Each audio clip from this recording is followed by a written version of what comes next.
Now, a new warning tonight about DNA companies and your personal information. Your DNA information can be sold and weaponized against you.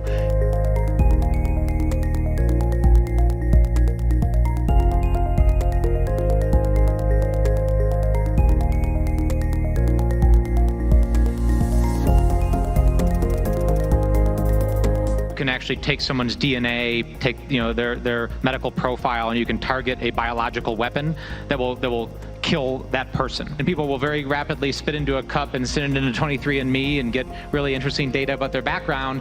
And guess what? Their DNA is now owned by a private company and can be sold off. We have to have an open and public discussion about what does the protection of healthcare information, DNA information, and your data look like, because that data is actually going to be procured and collected by our adversaries for the development of these systems.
If we look at food security and what can our adversaries do with biological weapons that are directed at our animal agriculture, at our agricultural sector, hoof and mouth disease, highly pathogenic avian influenza, African swine fever. If targeted by an adversary, we know that it brings about food insecurity.